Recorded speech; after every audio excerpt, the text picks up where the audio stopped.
From the island of Maui in beautiful Hawaii, over here with a man by the name of Dan Walsh, one of Specialty Auto Sports customers, and he has a very interesting car from that company. Dan, why don't you introduce yourself and your car? Hi there, folks. This is a 1957 Speedster replica, hand-built in Tennessee by Specialty Auto. Got a 165 horsepower Subaru Impreza engine in it from a 2006 Impreza. Basically standard, pretty much a vanilla model for them. Not a lot of accessories. I've got the heater and I've got a radio. And that's basically about it. Mid-engine mounted, no back seat, so the engine's right here. And it improves on the handling.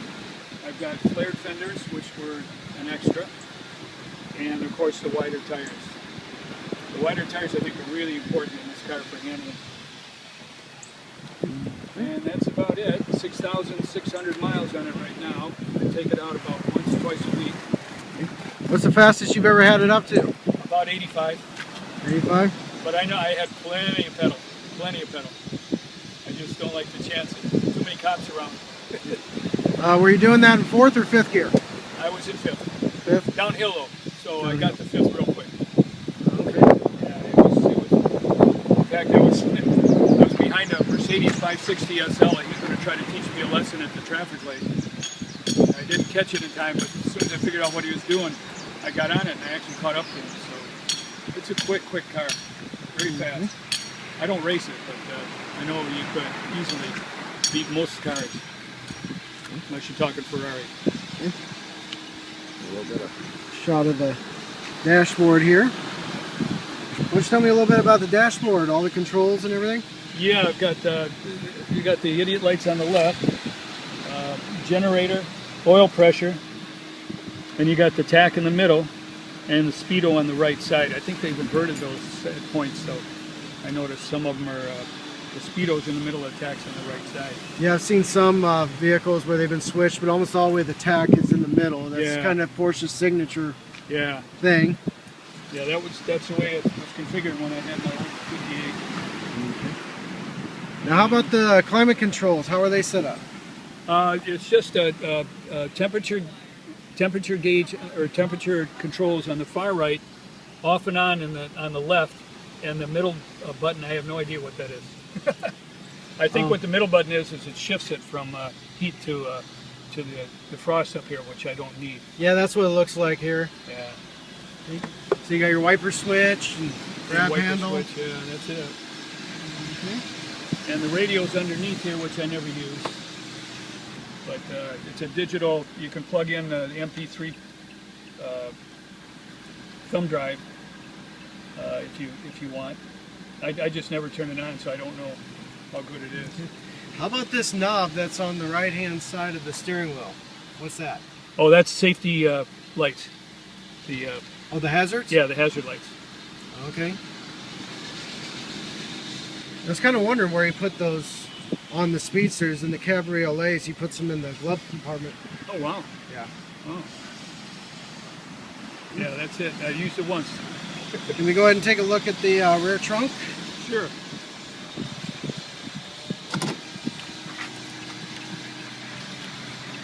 Get this toolbox out of here so we can get an idea how big the trunk really is.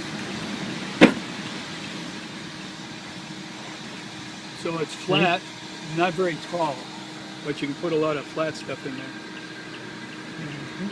See, there you got your little computer hookup. Yeah. For your OBD2. It's pretty handy. Yeah.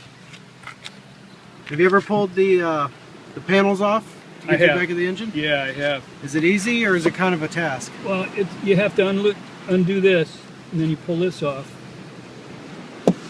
Oh, okay. And then you pull this off. That's what takes the little trouble. You pull this off, and then you can pull the bottom. There's bottom panels that come out over here. The battery is right underneath here. Oh, so yours is still the battery in the back one? Yeah, they moved them. Yeah. Oh. Last one I've seen that he has them in the front trunk area. That's pretty interesting. You can definitely get to everything. Yeah, it's pretty handy. Wish I knew what I was looking at. I remember when I asked him about it, he said it was mainly an access port to get to the wiring in the back. Yeah. So it looks like, I don't really see too much that you can really pull out of that area. Yeah, the only thing I've been in there for is for the battery. When I got it, he didn't have a battery clamp on the battery, so the battery was bouncing up and down on the table. So I ended up putting a wire on it. The only way I could get to it is from up above. Oh, okay. Now, how hard was getting it registered and insured and all that? I hired somebody for the registration, and it was a breeze. No problem at all. But Now, do you have it insured as a regular car, or you go with classic car style?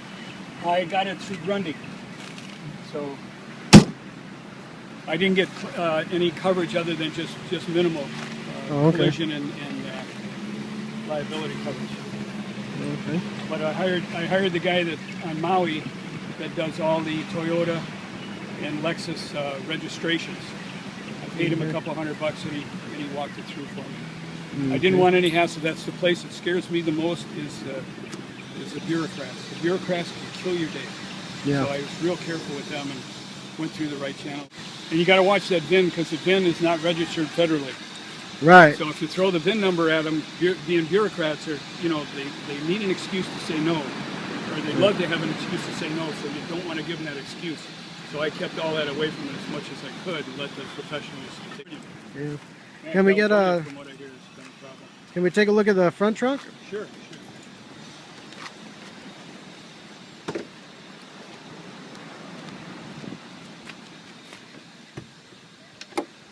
Okay, got a nice little safety catch. There we go. Okay, there's that famous fuel cell I keep hearing about. Yeah. All the other cars I've seen, they got a little fake floor on it. Okay, that's your little radio back That's unit. the radio here, yeah.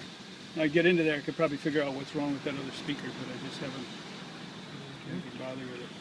Yep, and You got the fuel power and the steering brakes. and the brakes. Now, when you fill this up, you got to go real slow. You can't fill it up quickly. It'll bubble up over and kick the Oh, okay, yeah, it's got a short drop. kick the valve. Kind of like filling up a motorcycle. Yeah. You just got to just squeeze it in a little bit. And then I keep it full all the time because I don't know if the gas gauge works or not, but it's at 3/4 now, and I know the tank's full. Okay. So I don't trust it. I just keep it full all the time. Okay. That's always good bet. We live in a humid environment, and if you leave your tank low, it wants to build up moisture inside and start all sorts of problems. Especially lately, it's been so muggy lately. But I can fit some things in there. If I go shopping, I got to be careful. I can't carry too many things. Oh, it's definitely not the most ideal Costco run vehicle. No. Yeah, it's very impractical. But then I didn't buy it for practicality. No. Yeah, this is definitely something you buy when the kids are gone, not when they're home. Yeah.